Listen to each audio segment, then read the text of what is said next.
अंबरनाथ नगर परिषदेवर भाजपाचा झेंडा, भाजपाच्या तेजश्री करंजुले यांचा दणदणीत विजय। अंबरनाथ नगर परिषदेवर भाजपाने आपला झेंडा फडकवला आहे। नगराध्यक्ष पदाच्या निवडणुकीत तेजश्री करंजुले विजयी झाले आहेत।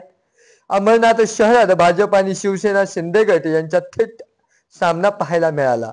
शिवसेना शिंदे गटाकडून मनीषा वाडेकर, भाजपकडून तेजश्री करंजुले यांच्यात अटीतटीची लढत झाली। या निवडणुकीसाठी दोन्ही पक्षाकडून जोरदार प्रचार करण्यात आला होता। अंबरनाथ नगर परिषदेत राज्याचे मुख्यमंत्री आणि उपमुख्यमंत्री यांच्याही जाहीर सभा झाल्याने ही निवडणूक प्रतिष्ठेची बनली होती। अखेर मतदान राजाने भाजपाच्या उमेदवार तेजश्री करंजुले यांना कौल देत नगराध्यक्ष पदाला मोठ्या मताधिक्याने विजय केले आहे। दरम्यान या विजयानंतर भाजप कार्यकर्त्यांमध्ये उत्साहाचे वातावरण असून शहरात जल्लोष साजरा केला जात आहे। सीएनआय महाराष्ट्र न्यूज साठी प्रतिनिधी कृष्णा महाले, उल्हासनगर। परंतु या सर्व 100 करोड वरती भारतीय जनता पार्टीचा एक एक कार्यकर्ता हावी झाला आणि त्या ठिकाणी आला भूमीच्या संरक्षणाची लढाई होती। सर्व त्या ठिकाणी संरक्षण दिलं। या ठिकाणी येणार भविष्यामध्ये जो विश्वास अंबरनाथ शहराच्या प्रत्येक एका नागरिकाने या ताईंवर दिला आहे, ताईंचा ब्रीदवाक्यच आहे, ना खाऊंगी ना खाने दूंगी और तुम जो खाया है। मी त्यांना देखील सांगतो की तुम्ही थोडा पण तयारीत राहा। जेसीबी घोटाळ्यामध्ये अनेक लोकांना अंडरपॅन्ट वरती ठाण्याला लटकवलं होतं। जे अंबरनाथचं किंग म्हणायचे, बादशाह म्हणायचे, त्यांना येत्या काळामध्ये तसंच अंडरपॅन्टवर आपल्याला परत त्या ठिकाणी न्यायला लागणार।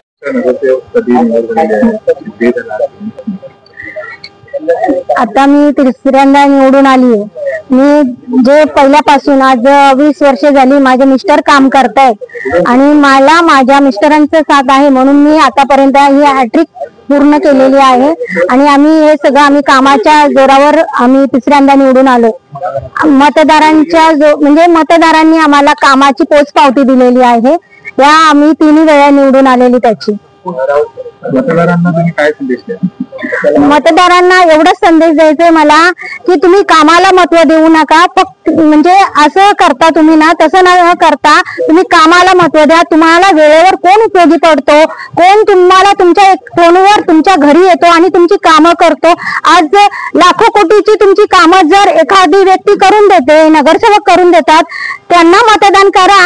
दुसऱ्या तुम्ही जी कामं करत नाही आणि उद्या वोटिंग आहे, आजच्या दिवशी जे तुम्हाला काही पैसे देतात त्या पैशाने विकले जाऊ नका, एवढंच मी मतदारांना सांगेन। आणि ही न्यूज माझी सगळीकडे लावा। कामांमध्ये जनतेचा आणि त्यांनी एवढा विश्वास दाखवला। मला वाटतं माझा जो मंत्र होता की ना खाऊंगी ना खाणे दूंगी, तो आवडला आणि हा मंत्रावर मी टिकून राहणार आहे। आणि पूर्ण अंबरनाथचा आम्ही काय मानस आहे आता अंबरनाथमध्ये?